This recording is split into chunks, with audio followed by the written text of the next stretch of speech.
And this certainly has to be the most historic telephone call ever made from the White House. Challenger, only seconds after leaving the launch pad, according to NASA, has exploded. It just has the same seats that like a normal car has. It's just literally a normal car in space. And we're going back to the moon, back to the future, and this time, back to stay. I should tell you that the first mission is scheduled to land on Mars on July the 4th, 1997. We will undertake extended human missions to the moon as early as 2015. We launched a new spacecraft as part of a re-energized space program that will send American astronauts to Mars. We will not only plant our flag and leave our footprint for an eventual mission to Mars. What you're seeing here is a mirage. It is Photoshop, but it's has to be. 5, 4, 3, 2, 1.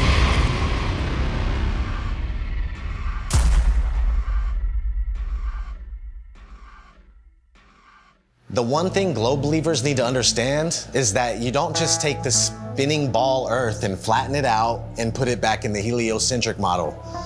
Like it's just the only misfit planet and it's flat and the rest of the planets are round. No flat earther has ever said that. No flat earther will ever say that because it's not what we believe.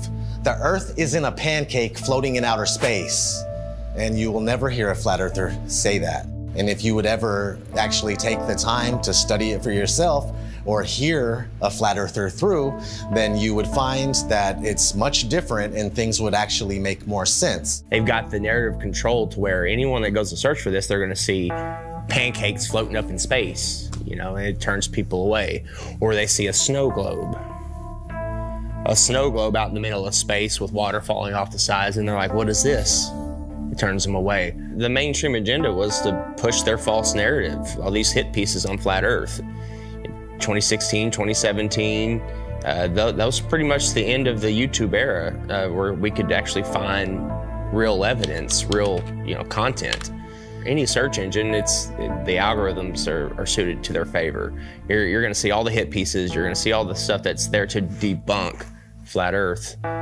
So it's just, it's almost impossible to get the real information. YouTube played their part in it, and not just cherry picking which videos they wanted to show, but deciding whether or not they wanted you to subscribe to somebody. So on several occasions and with several different content creators, I'd press the subscribe button to then find out several days or several weeks later that I couldn't find that content creator, assuming they'd either been deleted or they'd been censored beyond belief.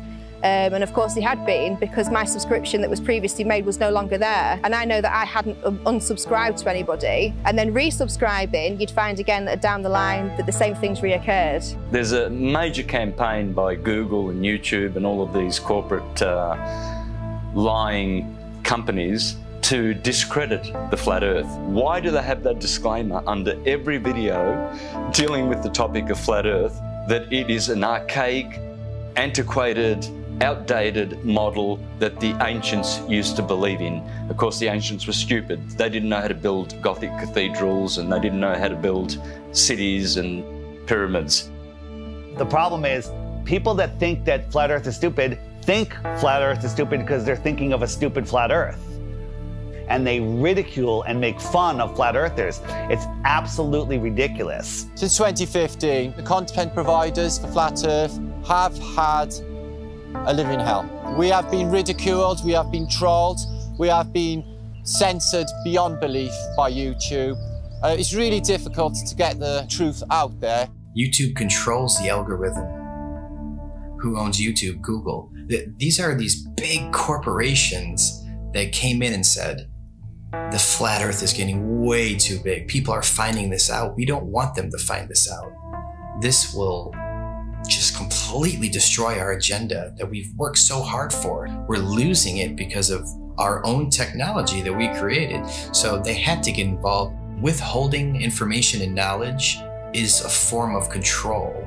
Now, for new people coming into the subject, if you research flat Earth, the Google analytic will give you government hate propaganda against the flat Earth truth. If you go to Google and try to find anything flat Earth related, then the first thing that's going to pop up is the Flat Earth Society. And that is something that has absolutely nothing to do with this movement. In fact, it's a completely made-up organisation in order to deter anybody looking for some sort of truth. so that you'd first of all get to that page, you'd see these ridiculous accusations and this spinning disc illusion that's going upwards in space that I can assure you nobody believes in. If the globe model was as strong as they claim to be, then there wouldn't be so much concern with anybody talking about a stationary Earth model. Now, everything's fine in court until somebody walks in with a load of shit on you.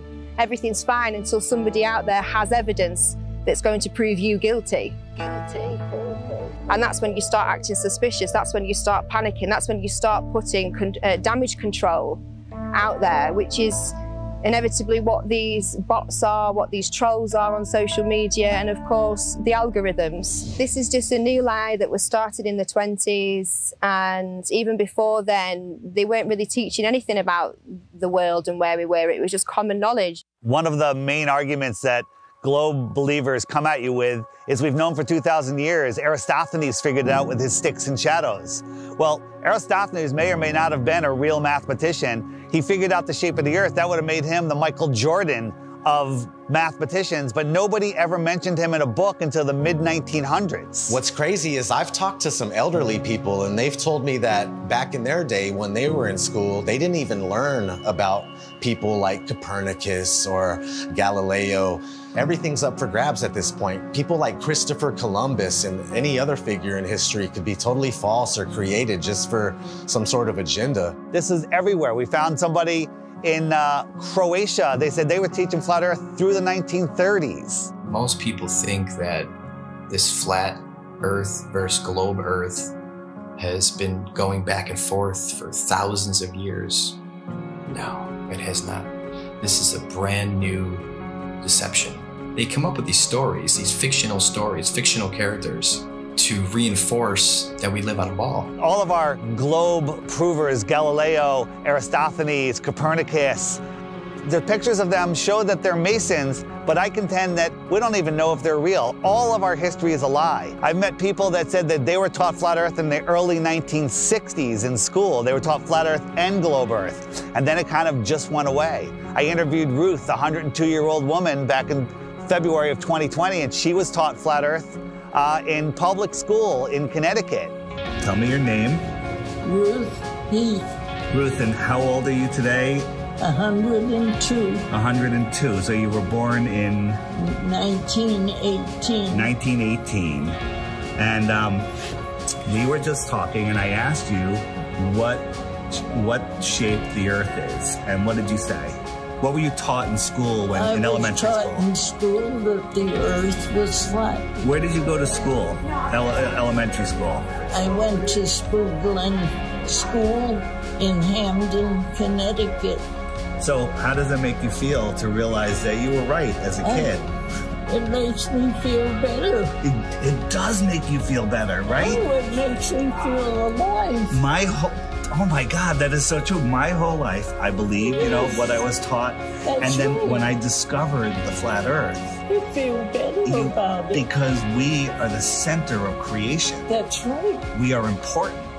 That's right. We are here. We are God's children. And when all the problems that are happening in this world today.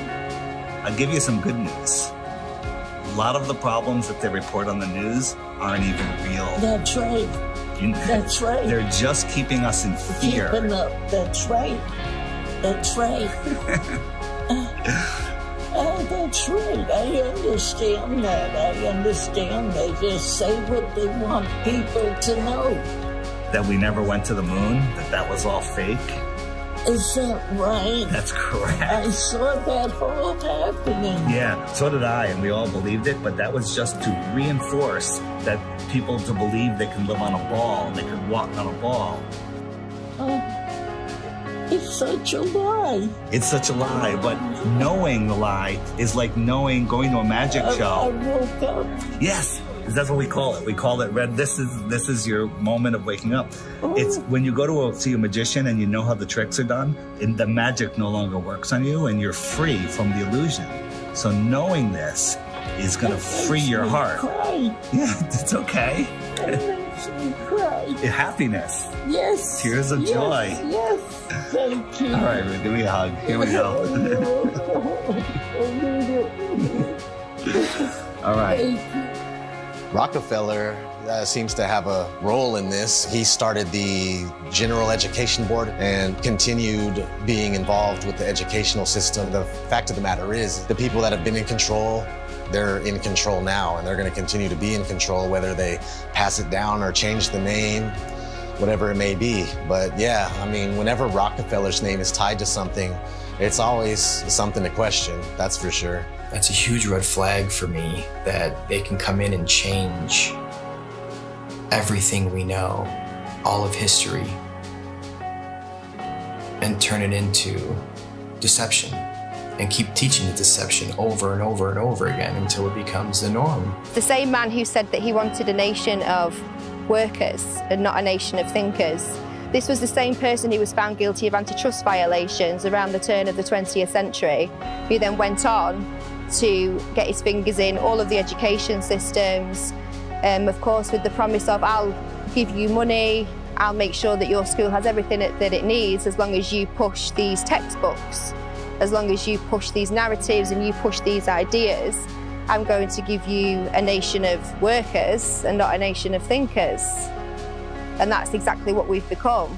Now, this should tell you something, why we can't talk about, literally, the thing that we're standing on. Why is that? Knowing that there is a creator, absolutely. That is one of the main reasons to hide this. But, you know, at the same time, it's nowhere near comparison when a billion people find out that there's more land. It's about hidden land. I think there's possible they could be hiding land in here somewhere with us. And I think that the Antarctica Treaty is very, very, very sinister, and there must be something else going on. They went really, really, really tough with their implementation of the, you know, the Antarctic Treaty and everything else, and just to keep people away from the truth. They didn't want people to know about more land. Haven't we been fighting over land forever? Isn't that what always happens? Countries fighting over land, but not on the outskirts of Antarctica. Oh, no, no, no. No fighting there. They're all in agreement. You can't go there. You can't explore any of it. That treaty was in effect in 1959. It can't even be questioned until the year 2041. The longest lasting treaty that all of the world signed on to at the same time and is still in place. Antarctica is the container of our world oceans. What is beyond Antarctica? Why is the government hiding Antarctica from us? Why is Antarctica completely off limits except for taking a tour of a little peninsula off of South America, which is nothing? And people go, well, you can go to Antarctica. We spent months trying to actually do it. I was going to send a crew. They won't call back. You can't even go there. There's one peninsula where you look at penguins. So exactly. And then you think, I have some friends that went to South Pole. Yeah. They put them in that little island with penguins. You can't just saying you went to Antarctica and you walked around it. He's like being in New Jersey and saying you were chilling in California. It's huge. There's about 100 different companies that you can spend a lot of money to go on a little guided tour of just that peninsula, but all of those companies are owned under one umbrella. One person controls them all. They don't let anybody explore Antarctica.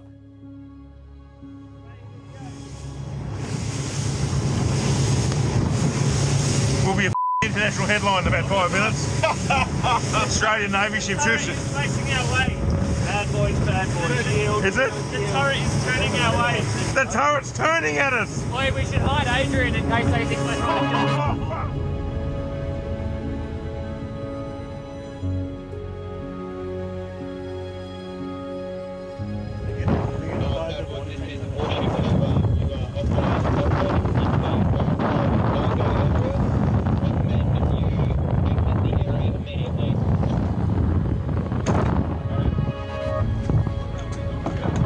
We're just traversing. Is there a helicopter coming at us now? Are we late? I don't know. Where just travel, just go. Just go. You sent out the chopper. That's a drone. Is it? That's unreal.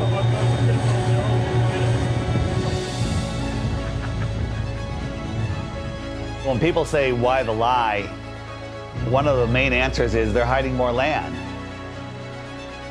What if we can truly become free. The whole reason for this is because of more land. Because think about it, if there's more real estate, if there's more resources, natural resources, if there's more food for our starving children, if there's more space, more room for us to get away from the trafficking, if there's places where we can go and other civilizations we can be a part of, where they don't charge you for water, they don't charge you for free energy, they don't charge you for property taxes. What if there is more land? Nobody can go explore Antarctica, period. Because if humanity found out there's more land, then the heliocentric theory is gone. They can't start adding more continents on the bottom of a ball. It's just, they wanted it silenced right away. There is evidence out there through old maps, namely the 1,000-year-old Japanese Kawabashi map, which shows continents and lands outwardly of what they call the ice shelf or the ice wall. So why are they teaching the globe model? Well, you see, the globe is a container, and it's a container of all the known land. The Jesuits and the Freemasons, they needed a new model because they wanted a new world order. Because right now on a ball or in a snow globe, there's only 7 continents. That's all there is. So everything is very limited. We have a limited supply. Resources are very scarce because the Earth is a globe, right? It's cut off, everything's cut off. If you open it up and there is more land, then there's plenty of resources. More land means more resources. Well, that's huge if they're hiding something like that. There's a scene in The Truman Show where Truman is like, I want to be an explorer when I get older. I like to be an explorer, like the Great Magellan. Oh, well, you're too late. There's really nothing left to explore. Imagine if there's like all these beautiful places to explore still, and finding out that there's all this land, it just opens up the door for discovery again. Have you ever heard of the eyewitness testimony written in the books, The Iron Republic, The Smoky God, Worlds Beyond the Poles? In the late 1800s, there was a series of articles written in Florida Magazine about a politician that was tired of what was going on here, got a big ship and a crew, was exploring Antarctica, and he found a passageway through, and he popped out into the ocean, was lost for about a month. Finally, they found land with a city, and they pulled up, and it was a very advanced, quite different civilization, and very friendly, and they stayed there, and he writes about all the experiences he had there. In the late 1800s, they were talking about more land beyond Antarctica. Remember, the word extraterrestrial means extra land. They're telling you that there's more land in here that they don't talk about. There could be more land in some of the oceans where it's just all blue on the map. Nobody knows. You're not cruising around on big ships or flying over it on planes and looking, you know, nobody's out there charting anything. Have you heard of such a thing as no-fly zones? For instance, you can't fly in certain areas near the Arctic Circle or the Antarctic Circle. The reasons being is because there are lands there that we're not supposed to know about. They don't want those lands to be discovered. All these corrupt systems that are stealing money from us, kidnapping our children, just doing horrible things. They rely upon the cattle staying on the ranch, the slaves on the plantation. That's why flat Earth is the most important knowledge we can obtain. It's because there is more land. Don't look at us and say, go prove it. They won't allow us to go prove it. We're not the lazy ones here. We're being restricted from going to prove this to you. So because of that, of course we're going to speculate. It's a red flag. If that's not a red flag to you, I don't know what is. They won't allow us to go. Allow us to go. If we go and there's nothing there, I'll admit I'm wrong. But all signs point to that they're hiding more land. You have to have permission to do everything. You have to have permission to marry the love of your life. You have to have permission to travel down the road. When we have the inalienable right to travel from point A to point B, you people think you're free. You're not free. You're free-range chickens. That's what you are. You're free-range chickens held in an area. You're not allowed to go past it. If not, you go to jail or you get shot. Stay on the plantation, do what you're supposed to do, pay your taxes, and shut up. Right? Well, if there is more land, and I sincerely believe that there is, then that's the perfect reason to lie to everybody. And it's not just about hiding a place for more resources and where else we can go and dig for gas and gold. It's not about that. They're hiding freedom. They know that as soon as we all find out that there's another place to go without dictatorship, that we'd be gone. There's endless amounts of everything, and there's so much more land out there, and there's many places to explore, and they just want to keep us here in the middle of the pond, stuck here thinking that this is all there is. What happens to the price of gold and all natural resources if there's more land? Gold can't go to $1 an ounce. Gasoline can't go to 20 cents a gallon. We can all have, you know, thousands of acres of land to ourselves. The whole system crumbles. The entire system crumbles, period. On the other hand, we have the North, which is also off limits. I went on my first official trip. I was going with my father and my grandpa Sinclair up to the North Pole. It was a very glamorous destination. I figured I was finally going to be let into the reason for the existence of this high security Arctic base. That was exactly right. We drove slowly through and past the buildings on a special top secret mission.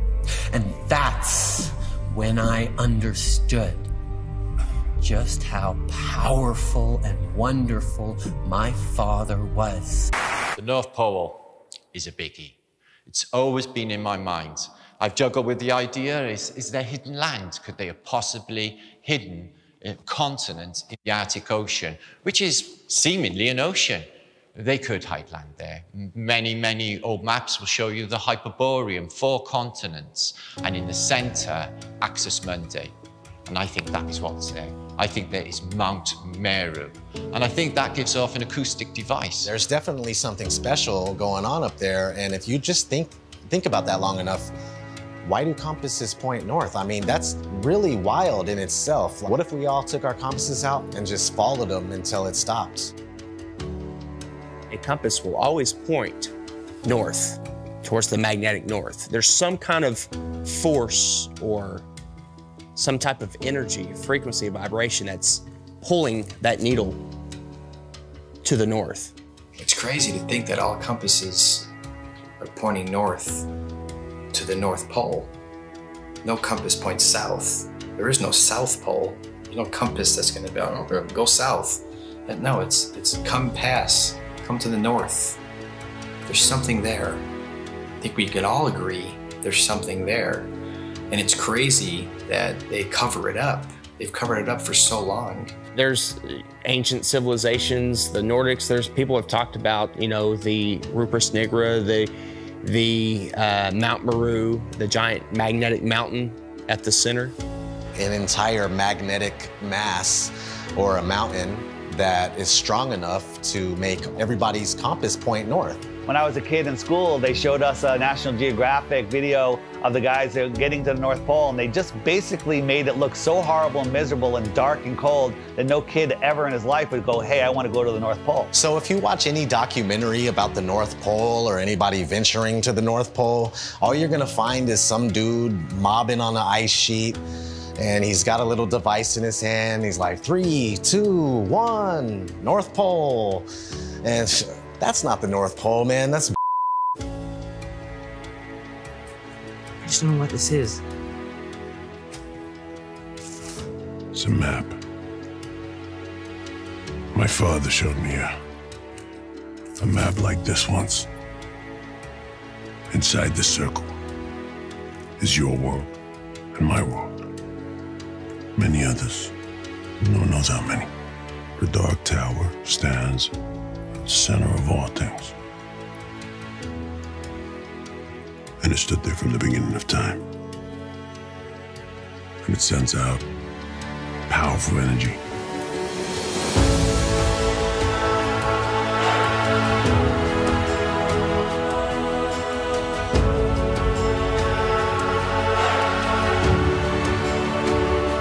I think that there's possibly a North Pole hole part of the electromagnetic torus, which gives off a green light, which you see as the Northern Lights. The North Pole is the center of the Earth. It is a hyperbola. Because we live in a toroidal field solar system, there must be a plane of inertia intersecting it in the middle, and there must be a hyperbola, hourglass, in the middle. In the Srimad Bhagavatam, Canto 5, it calls this Mount Meru. And why are we not allowed to go anywhere near there? Well, simply because you cannot go there.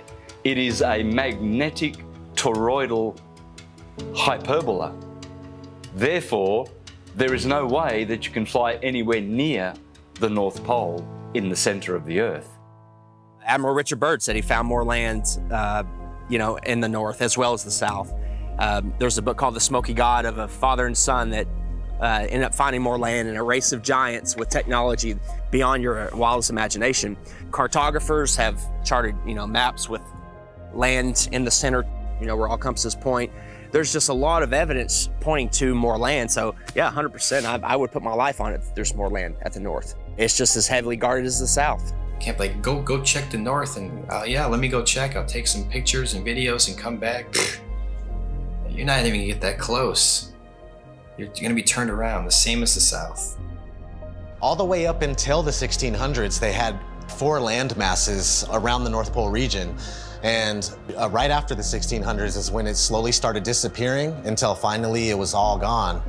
And you can verify this for yourself if you just go back before the 1600s and look at maps of all sorts. You'll see these land masses on each one, and then sure thing, these land masses just started being deleted from history.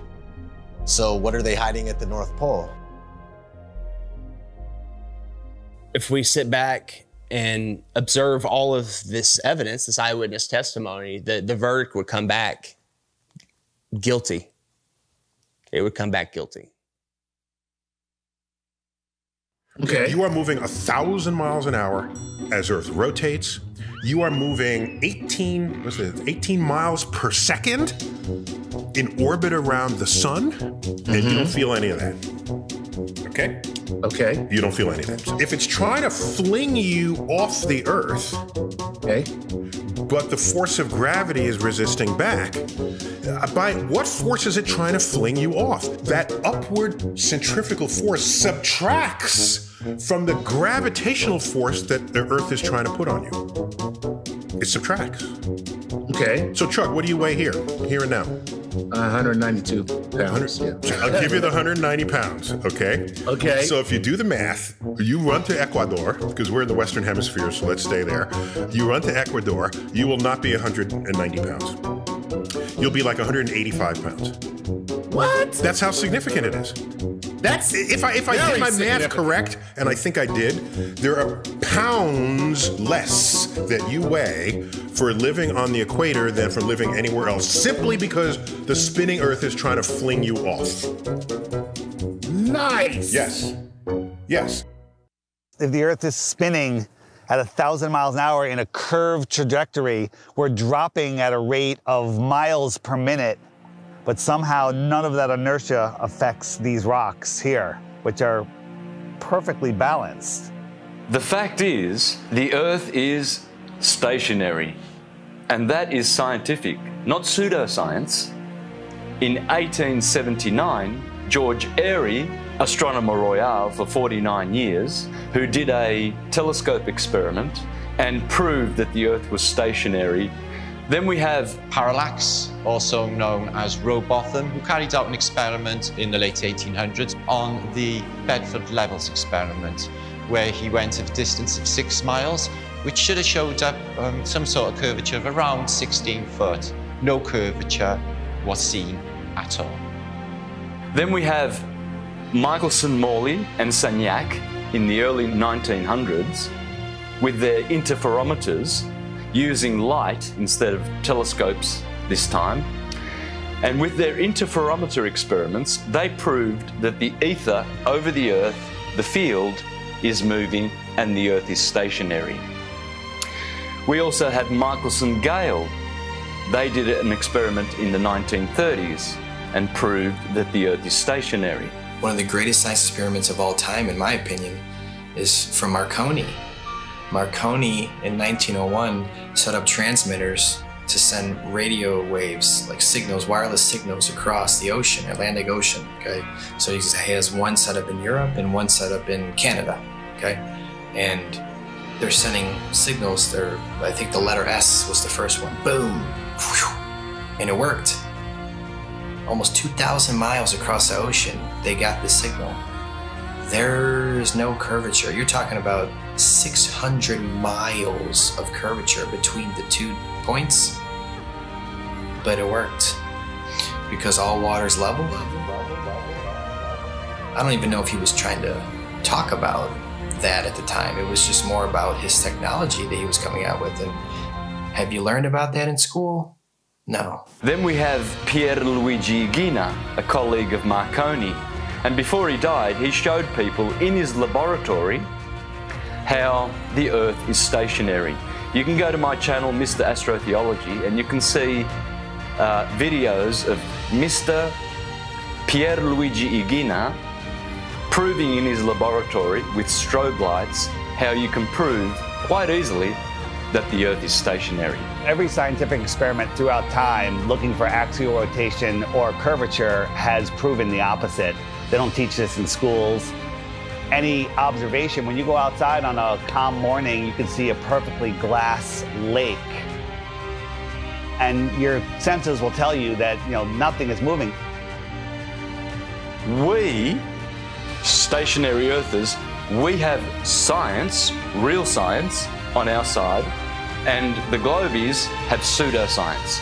In fact, all they have is Einstein saying, "I have come to believe that no optical experiment can prove that the Earth is moving." And yet, the Earth is moving. Science! Yeah, Albert Einstein. I always recommend people go watch Albert Einstein in his interviews. He's reading cue cards. He's reading notes that someone handed him, kind of like people on TV nowadays. There is no optical experiment ever been conducted that can prove that the Earth is moving. The Earth is spinning at 1,040 miles an hour. You can't feel it. You can't measure it. You can't observe it. You can't repeat it. But trust us, there's not one experiment that shows the Earth is spinning or moving whatsoever. There is, however, an experiment that was proven in Behind the Curve. Bob Nodell was talking about the ring laser gyro, showing that there is a apparent 15 degrees drift throughout most of the day. When we turned on that gyroscope, we found that we were picking up a drift, a 15 degree per hour drift. And this was taken out of context. It was later, the experiment was done at a higher altitude and it showed a different rotation speed, which absolutely proves it's not the Earth that's moving, that it's the ether that is spinning above us. Netflix is mainstream. Netflix is the alternative mainstream narrative. Netflix can't go against the grain. They'll lose their contract. A documentary, like a mockumentary. I'm sure someone watched our movie and was like, whoever made this movie is a government shill, and they're just trying to hide it. Netflix is in on it, trying to hide it. Yeah, he accidentally proves that the Earth is round. It was the biggest mic drop. It was the biggest mic drop, and I love that you kind of cut it. The thing is, we have technology that is outrunning their lies. Now we have time lapse. Ooh, imagine that. We have time lapse where we can point at the sky, and year after year, day after day, hour after hour, the sky's spinning.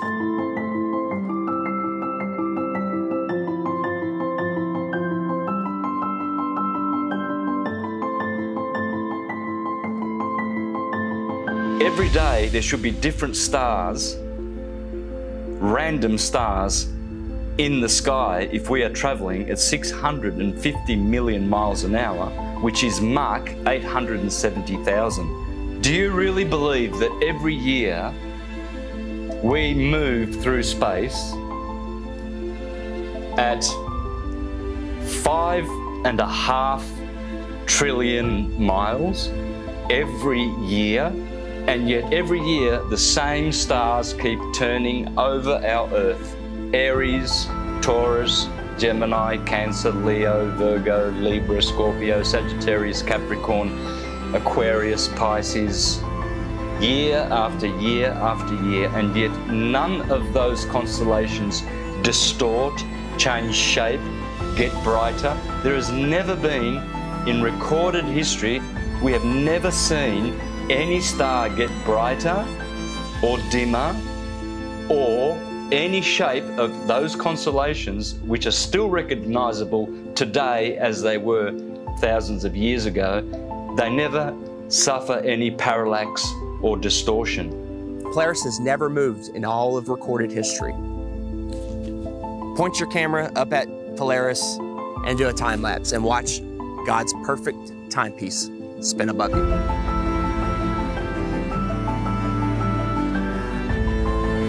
And we move 5,694,000,000 miles through space every year. Congratulations to you if you believe that. It's called education, indoctrination, and dumbing down.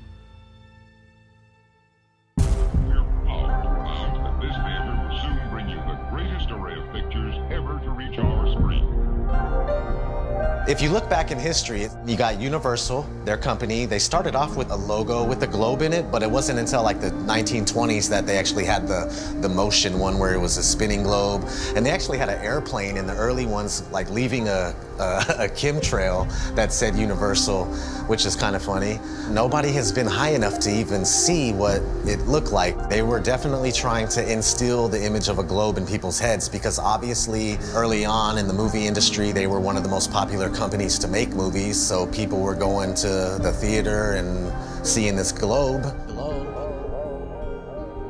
So they're showing you a globe before every single movie to program your mind. They were showing this globe before they even went up there to see what it was. I think the first man ever to go up and check is Picard going up there. I mean, that's a story we're not taught in school. From the practical point of view, Professor Picard's experiment is of the highest possible importance. These timelines, these dates, these are facts. We got August Picard coming out in the 1930s in an actual publication by a science journal saying that the Earth looks like a flat disk with an upturned edge. Besides Universal programming you, you had Walt Disney programming you with space documentaries for almost 15 years straight. Some pretty crazy propaganda in the 1950s. There was one called Man in Space. He's talking about taking men to the moon in a rocket. And then if we cruise on, we got Richard E. Byrd. He goes on Longines chronoscope and he's sitting down and he's telling people. Strangely enough, there's left in the world today an area as big as the United States that's never been seen by a human being. Shortly after Richard E. Byrd did that interview, they put the Antarctic Treaty in place. And then 1 year later, NASA is established. Almost 0 hour at Cape Canaveral, and enlarged 16mm pictures show a monkey specially trained and conditioned for voyaging in space. 2 monkeys had been selected for the job. They called them Abel and Baker, A and B, of course. In fact, the monkeys came down safely near Antigua. Reported none the worse, after blazing the trail for human space travel. They come in and they're the gatekeepers for your mind. Like, they're making sure that people think that they live on a spinning ball. And that's their sole purpose, that it has always been their sole purpose.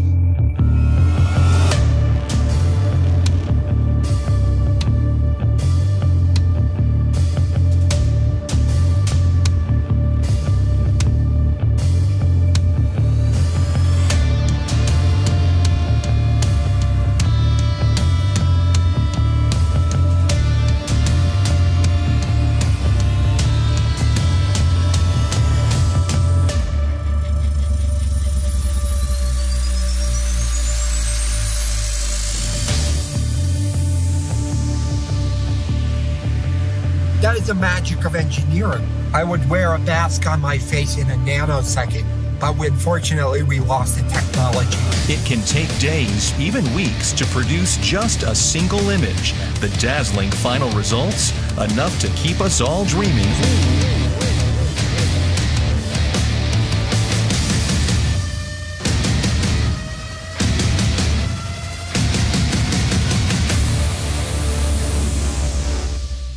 NASA is hiding the frickin' flatness of the Earth. Why? It's okay to say, I have a fisheye lens, right?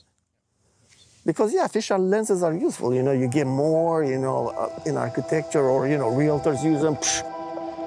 But when you're doing it too much and you're not really coming out and saying why, questions build up.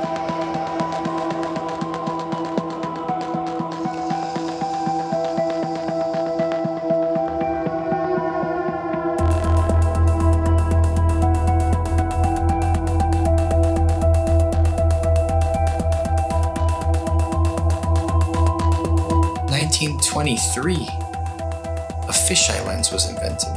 So these space agencies had a heads up already. And the fisheye lens was originally, I think, $27,000 to purchase. And this is in 1923. I mean, today that's about, what, 100 grand, 200 grand equivalent in cost? And people would tell me, Hitler, I'll give you that. NASA is a lying government entity, right? But what about Red Bull? Red Bull is just an energy drink. And I saw Felix Baumgartner jump out of a space capsule. Flat Earthers did a great job of debunking that. Of course it's a fisheye lens, it's not even a question. What most people don't know is that Neil deGrasse Tyson, you know, the science priest of modern day, that everybody loves and they listen to him. Oh, he's so smart. Well, he is a smart man in the sense of he knows that we debunked the out of that. And that dude who jumped out of a perfectly good balloon, Felix Baumgartner, edge of space jump. Now, you know, I don't. It's he wants to. I don't have a problem if he does it, but the honesty of it would greatly diminish what I think people thought he was actually doing. And not only that, they made sure to photograph him standing there with a really wide-angle lens, which curves horizontal lines. So in the photo, you see this curvature of Earth's surface, and he's like, wow, he's in space, look at that. No, he's not. At that height, you don't see the curvature of the Earth. You just don't. That stuff is flat.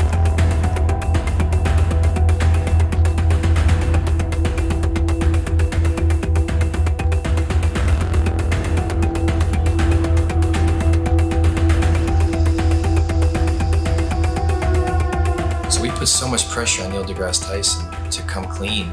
He had to. We exposed Felix Baumgartner. That's a complete fisheye lens. There's no curvature at all on this Earth, let alone they're trying to sell it as 23 miles up, there's curvature. Even though people will sit there and swear they saw curvature out of an airplane 10 miles high. Yeah, okay. So your priest Neil deGrasse Tyson admits 23 miles up, no curve. How do you feel about that? All right, maybe you say that's no big deal. Okay. Even though Felix Baumgartner himself said he could see the curvature of the Earth. It's almost overwhelming. When you're standing there in a pressure suit, the only thing that you hear is yourself breathing. You can see the curvature of the Earth. You can see the sky is totally black. You can see the curvature of the Earth. You can see the curvature of the Earth. You can see the curvature of the Earth. That's 120,000 feet, 4 times higher than most passenger planes fly. So that should make you go, right away, what's going on here? Who's lying, right? But you don't think there's an agenda here? You don't think people are lying here? Fast forwarding to recently, Richard Branson, his Mr. Billionaire himself. Officially the first billionaire to travel to space, so Richard Branson. So you go 63 miles up, you would all probably assume that, of course, you could see this giant curve of Earth. You're 63 miles up. Richard Branson supposedly goes up 63 miles, even though it's nothing but fisheye lens footage. We exposed that. Here comes Neil deGrasse Tyson again, damage control time. Oh, by the way, you didn't ask, but I'm going to tell you. Do you know how high up above the Earth he was? No. So if you take a 63 miles. Oh, yeah, say right. So take a schoolroom globe, and that's how high above it is he? So he's about 2 millimeters above the surface of a schoolroom globe. So nobody has seen the curvature of the Earth from that height. I just want to make that clear. You can't see the curve out of an airplane, right? 10 miles. You agree? I hope you agree so far. Okay. So 10 miles up, no curve. Red Bull, 23 miles up, no curve. Branson, 63 miles up, no curve. So where is this curve at that you swear by? Because if you live on a ball, I don't care how big the ball is, it could be 4 times the size of what they told us, you would still see a physical curve at some point. That's what the horizon's supposed to be. That's how the sun is going. I mean, there's a curve of the Earth. All these theories involved with the curve of the Earth get thrown out the window. That's what happens with a new company. This is the fiction section. Fiction means it's a made-up story. Oh, hey, Elmo, I bet we can find your Galactic Gale comic book here. Oh, boy, Elmo hopes so. We all know who our enemies are. They are called the globalists, with their false idol that they give children on the teacher's table at kindergarten, the false globe of the global agenda. People are just deceived. I mean, I grew up from kindergarten. There's a globe. My kids, they graduated from kindergarten and there was a freaking globe. They gave them a globe at graduation to take home like an inflatable beach ball. And I was looking at that thing going, oh my God. We are taught that the Earth is a ball before we can talk. In school, there's a globe in the class. One of the first worksheets we get is a sheet on the orbits of the planets and the sun. And I actually still remember that sheet. I did it, I got it right, I was so proud of myself. Sesame Street has astronauts on, Disney. It's all globe programming. So your entire world belief is around this. If you think about it, they've gotten us at a very, very young age with the lying. Before we have any critical thought, the capability of thinking for ourselves. They teach us lies from the very beginning, from Tooth Fairy, Santa, dinosaurs. With Santa, for instance, I mean, we're taught this lie, you better be good. We need you to stay in line and be good. Don't be naughty, be nice. You want to be on that nice list. Santa will come and bring you these material gifts, and then fast forward, you find out Santa isn't real. For 5, 6, 7 years, however long the lie went on for, you've been conditioned a certain way, to act a certain way, so you'll fall in line. You'll do exactly what mommy and daddy tell you, what the teachers tell you. And when you realize that lie, it's subconsciously, you're taught at that point, it's okay to lie. It's okay to lie. It's okay to accept lies. It's okay for people to lie to you. It's okay for you to lie. So the whole world is a liar. Everyone's a liar now because they were taught at a very young age it's okay to lie. They get you with these lies of Tooth Fairy and Santa at a young age, so when you're an adult, you can't tell the difference between a lie and reality. And when you do find out it's possibly a lie, oh, it's okay. You're subtle. You're passive. You allow the lie because you're used to, it's okay to lie. You've been conditioned your entire life. It's okay to lie. It's okay to be lied to. So when the lie comes out, people are just like, okay, whatever.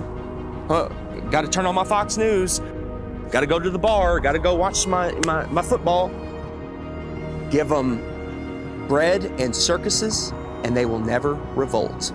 When people hear about Flat Earth, when I talk to them about it, they think it's the dumbest thing ever. They think I'm uneducated. They don't realize that they don't know what they're talking about. And people say, well, what about ships over the horizon? You explain that. What about sunsets? You explain that. What about seasons? You explain that. And then they throw their hands up and go, well, why does it matter? What difference does it make? I still have to go to work tomorrow. That's right where they want you. They want you working in your slave job. They want you obeying orders, doing what you're told, and living paycheck to paycheck, and just not realizing where you are. The truth is, we're not spinning out of control, lost in space, where an asteroid could take us out. They want us believing we're running out of fuel. They want us to believe we're running out of food, when anyone can go and get a seed, stick it into the ground, water will fall from the sky, and food will grow out of the ground. There is no shortage of water, food, space. Every American family could have a half an acre in Texas and the rest of the country would be empty. They're lying about everything. You let your kids get raised and taught by other people that you don't know what they're learning. Everybody's disconnected. There is no harmony or anything going on with human beings. We're all scattered, disconnected, and pretty much what they're doing with teaching us this whole lie about the Earth being a ball, and you're flying through outer space, and dinosaurs used to roam the Earth, and if these powerful beings could get wiped out by a comet, then what are we gonna do if a comet comes? We're done. So the heliocentric model not only manages to keep us all completely worthless floating amongst the stars in space, but it also keeps us in fear that we're either going to knock into something in the future, or there's going to be something that then bangs into us that causes some sort of horrendous collision and we're all going to die, or maybe, you know, some cartoon satellite has found another planet where there could be like flesh-eating monsters on there, and it's, you know, some sort of crazy that they throw down your face and try and say, you know, this is, as well as everything else that you're scared of, keeping your house, keeping your health, keeping your family together, there's also a chance as well that some rock may fall from the sky and kill you tomorrow. Another thing people don't know is that not only in 1920 did Rockefeller change all the textbooks and come up with his own agenda of what they want you to know, but there was a man named George Lemaitre. I felt like, you know, Einstein passed the torch to him or something. They were good friends, apparently, and George Lemaitre was a Catholic priest. Yeah, a Catholic priest. And in 1920, he said, hey, we came from a Big Bang. It's all about 1920 was a crazy year, huh? 1920, they said we came from a Big Bang. We exploded from nothing. Well, how do you prove that? Well, no, you can't, but that's what was stated. So here's this Catholic priest where, in my opinion, they knew that even though non-religious people knew the earth was flat and stationary, they were trying to group, just call flat earthers at that time. They're flat earthers, they're all religious people. So let's bring forward a Catholic priest. Look, he's not a scientist. He's not government, he's a priest. He's Catholic, he's holy. This is brand new. This isn't thousands of years old. This isn't the Big Bang's been around for thousands of years. Heliocentrism has been around for thousands of years. No, they create fictional characters, Galileo, Copernicus. They create characters to support the New World Order, their agenda. The way they change the entire school system and structure of what we know and all the information and knowledge that we obtain.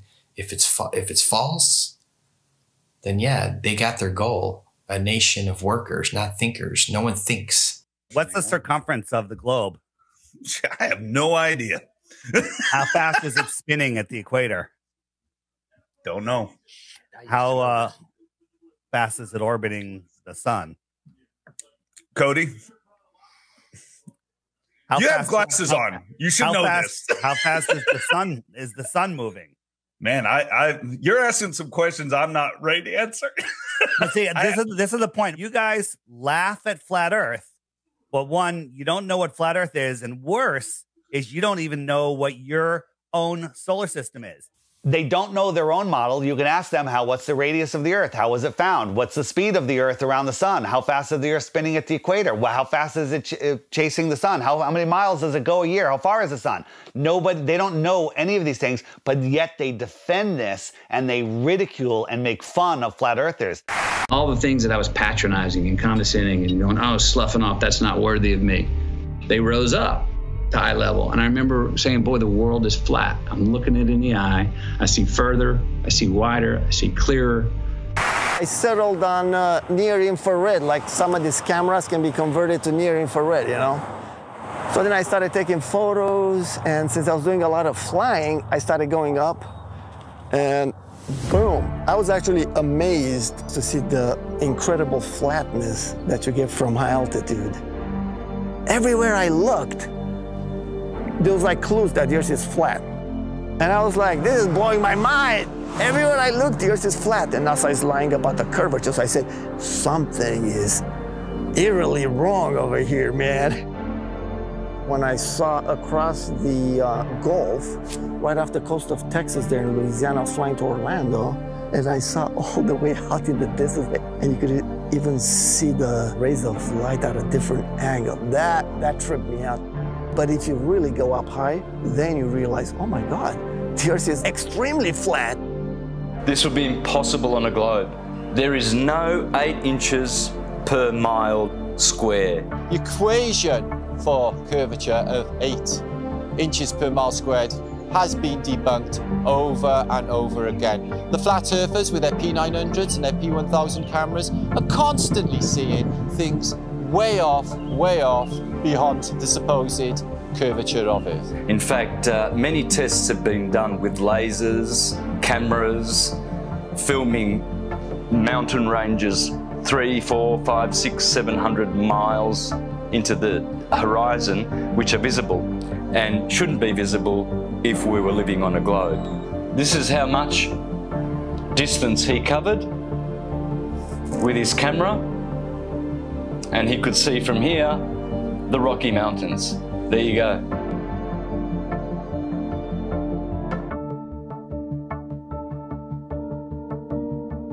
There is no 8 inches per mile square.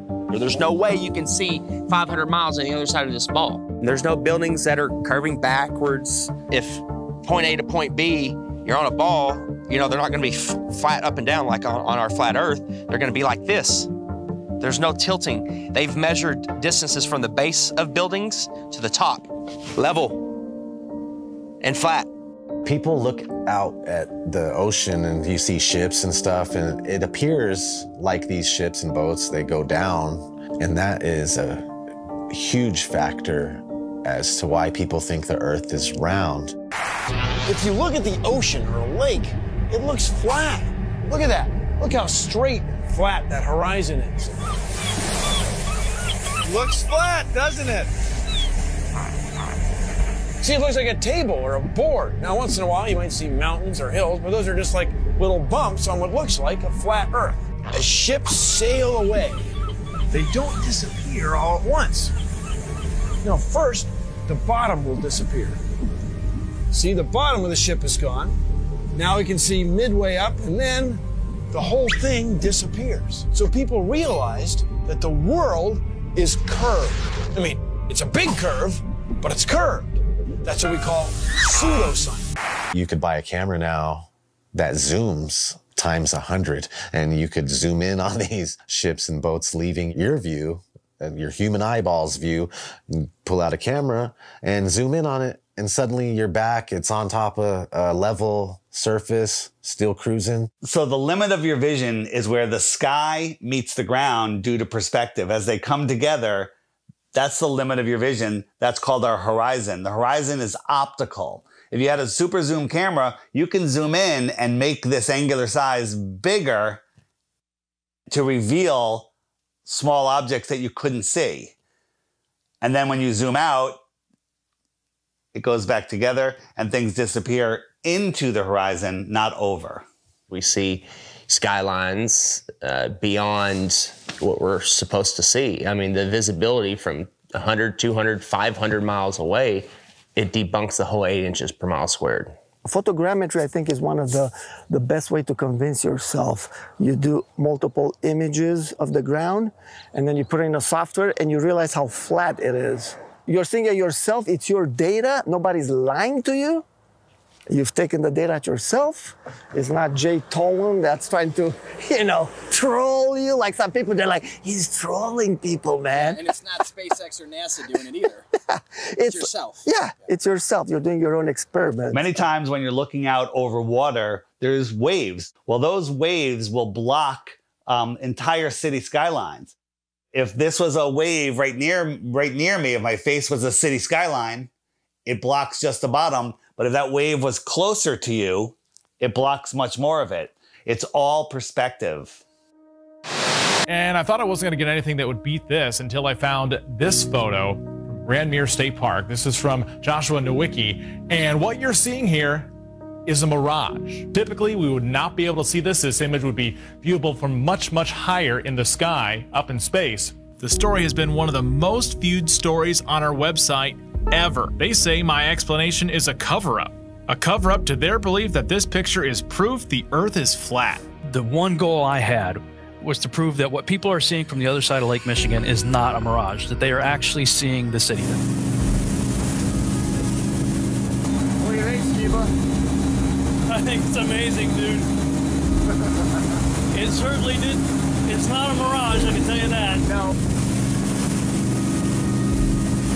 Our focal point was the Sears Tower, Which is also known as the Willis Tower, right? Yes, the Willis Tower. The Willis Tower, and we can see it the entire time.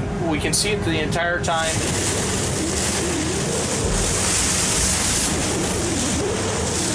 That's not a mirage.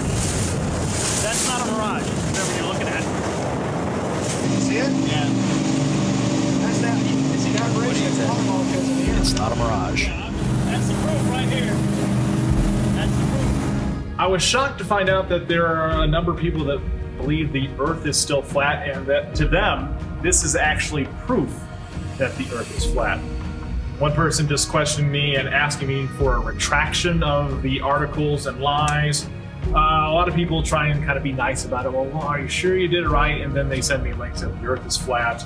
And some are just pretty straightforward about it, and they title replies calling me a deceiver, and that I should check my degree or quit telling lies on television. It got me questioning a lot of things. Were my calculations right? No. You can obviously see Chicago from that far away. It really is the Chicago skyline. We can see things farther and farther away than that and prove it. You can prove it yourself. You can go there on a clear day and see the same thing. You can go do the same tests and prove it to yourself. That's the best way to do it, right? Prove it to yourself. You're not taking anyone's word for it. You're doing your own experiment. It's not a mirage. It's not an illusion. It's Chicago from 60 plus miles away. I mean, we could barely see the street sign a few blocks ahead of us on a foggy day. I mean, they're spraying our skies with shit all the time. You can open your weather app right now and it'll tell you the visibility.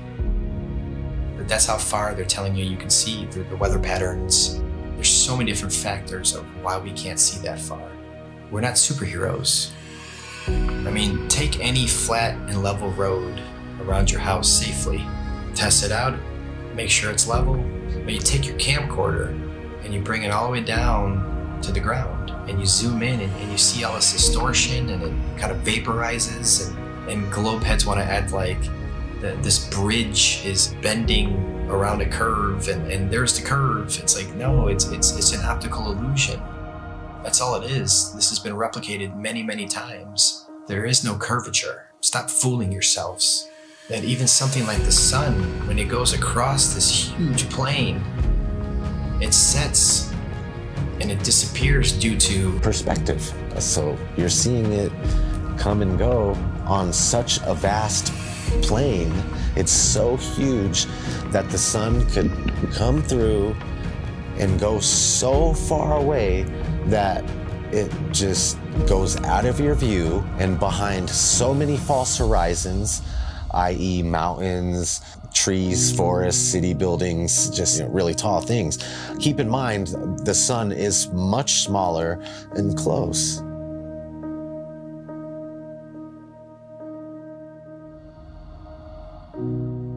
This is an intelligently designed and created place.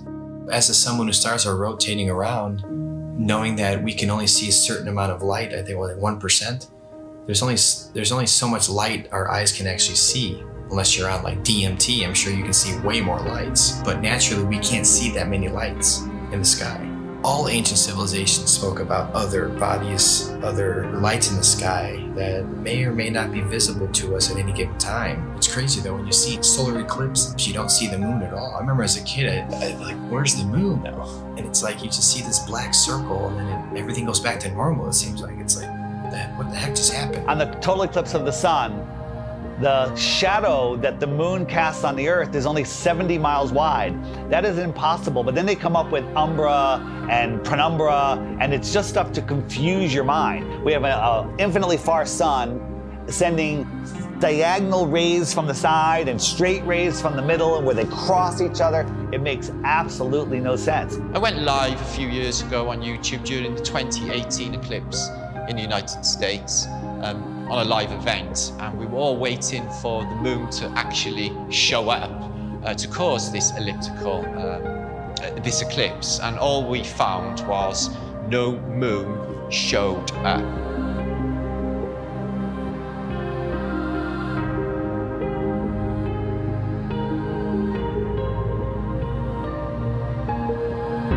So that blew my mind, to think that there was actually no moon visible, yet this effect of the sun literally being covered by an object I had witnessed. Why can't we see the moon approach the sun, eclipse the sun, or exit the sun? And we don't. We just see a black circle eclipsing the sun. We never see it next to the sun. Now people say, well, it's because the sun is so bright.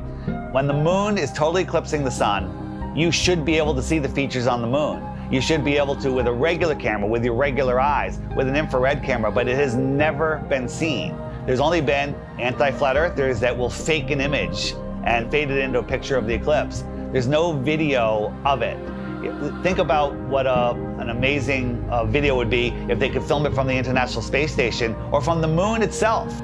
Never happens, because I don't believe the moon that we see is what's eclipsing the sun. There's lots of ancient mythology about other dark bodies. There could be anomalous bodies up there. They're not actually visible to us. A celestial body that we perhaps can't see, because there's on the spectrum of light, we can only see 1% of all the light rays, gamma rays, X-rays. We can't see these certain frequencies and energies and lights. What happens is the sun is eclipsed by the so-called moon, but it's not the moon, it's actually the north node. There's been, times documented in the past where there's, this eclipse, and the moon's supposed to be eclipsing, and there's no moon anywhere in the sky. Nowhere. Anywhere. That makes absolutely no sense. So there's got to be another celestial body. The oldest ancient symbols, and it's the black sun, a celestial body that we perhaps can't see.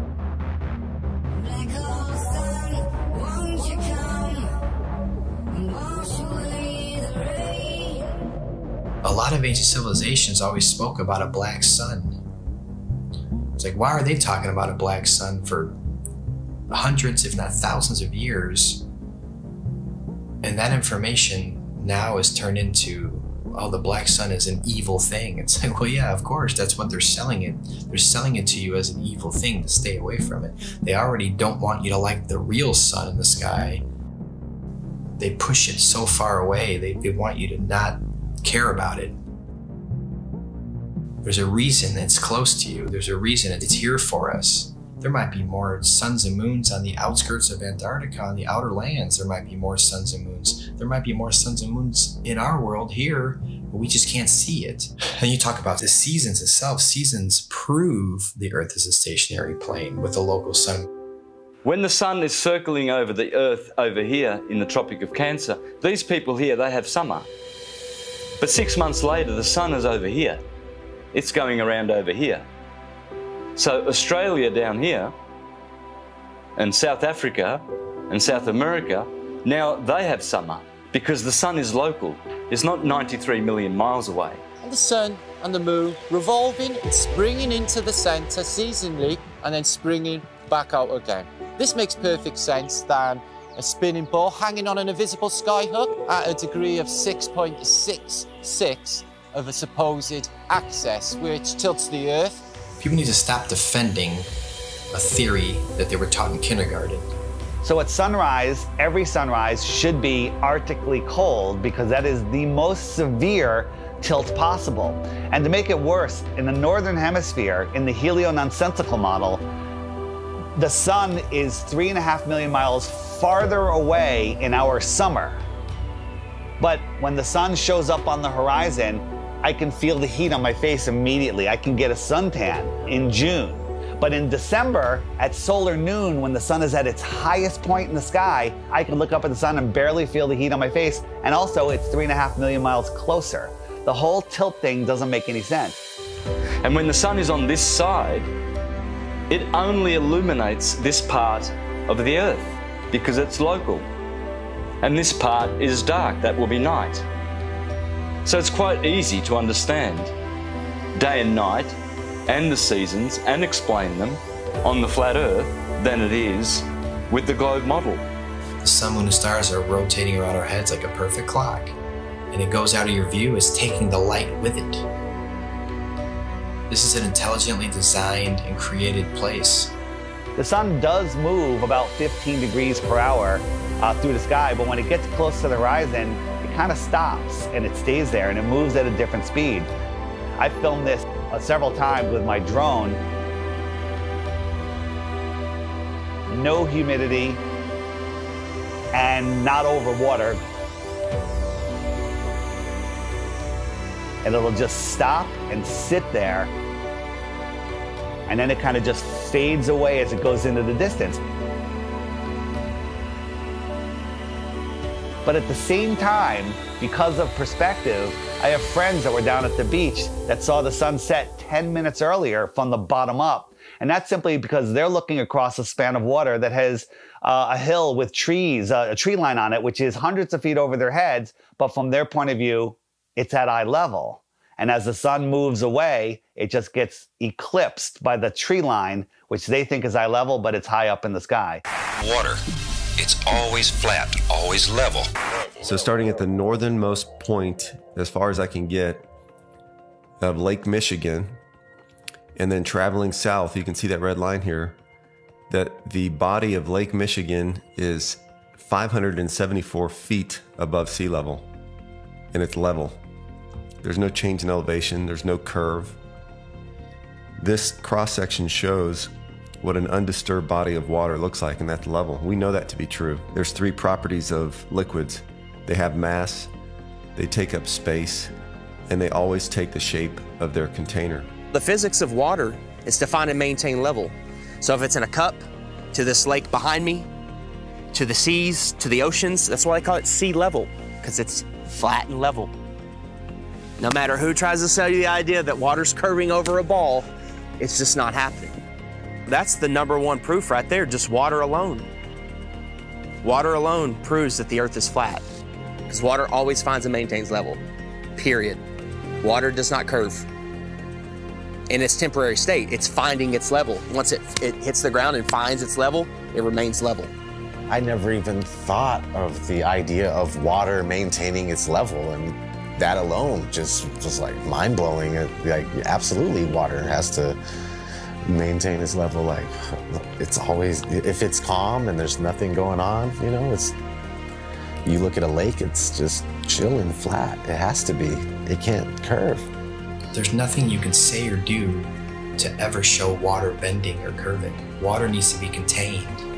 No matter what you do, it's going to remain level. The flat Earth proves beyond a shadow of a doubt the existence of intelligent design, a creator, and we are all important in the center of the universe. Yes, it is absolutely imperative that we know that there is a creator, that the sun, moon, and stars revolve around us, that we have a purpose. We are at the center of the universe. I didn't become a millionaire until I realized I was at the center of the universe. Now I have a purpose. Once you understand that you are at the center of creation,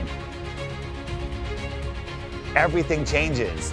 And basically, we're unplugging from the matrix. We're unplugging from the heliocentric system. And when you do that, the rulers of this world, you unplug from them. You stop feeding them what they need. They want your fear energy. They want your labor. They want everything from you. And people unknowingly just keep giving it to them. I don't want my children to be lied to. And I don't want my grandchildren to be lied to either. So if this is going to stop, it starts with you and I. You know, they inherit all this stuff. You go to school and they teach you. When I was in grad school, man, I was shocked that most of my classmates were not really interested in learning. They were interested in passing a class. On the one side, tens and tens of scientists proven that the Earth is stationary, and we have nothing on the globe's side, so the Earth is stationary. No one thinks how easy it is to do this, and they pulled it off, unfortunately. But we're here now to completely reverse this, and people hate on us from the left and from the right. Everyone hates on us. Like, shut up with your flat earth stuff. It's not important. It's the most important thing. It opens the door for everything else. You want to know the truth? You have to know where you live.